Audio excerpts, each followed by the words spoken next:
আমার এই পাখিটা ইঁদুরে যে রাত্রে ইঁদুর এসে ডিস্টার্ব করে, এই জন্য দেখেন পাখিটার চোখের কি অবস্থা। তো যারা বলেন যে আপু ইঁদুরকে এত কষ্ট দেন, আপু ইঁদুরগুলো দূরে ছেড়ে দিলে হয়, এটা সেটা অনেক কথা আমাকে বলেন, কিন্তু এই যে দেখেন দিন শেষে দেখেন আমার কষ্ট আসলে কোন জায়গাতে। আমার পাখিটার এখানে কি অবস্থা, এটা আছে আরো দুই একটা আছে।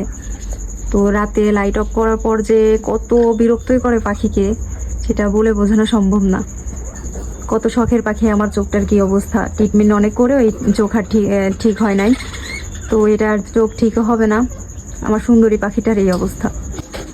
আর আমার পাখিগুলো মাঝে মধ্যে যে বাজেভাবে মেরে ফেলে, ওটা তো আপনাদেরকে দেখাই না, ফেসবুকে সমস্যা মানে আইডিতে সমস্যা হবে জন্য দেখাই না।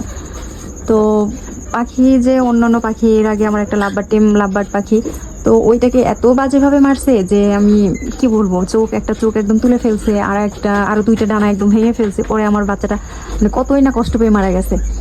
তো কি বলবো, আসলে ইঁদুর এতটাই ডিস্টার্ব করে যে আসলে আপনাদেরকে বললেও মানে আপনারা বুঝবেন কিনা জানি না। তো এই যে সবাই আমার পোস্ট দেখে অনেকে বলেন যে ইস কত মায়াবী চেহারা, আপু ছেড়ে দাও, কিংবা আপু ওদেরকে কষ্ট দিও না, অনেকেই বলেন এরকম কথা। মায়াবী চেহারা ওই ইয়াটা করে আমি ওইভাবে আসলে কোনো কিছু করি নাই।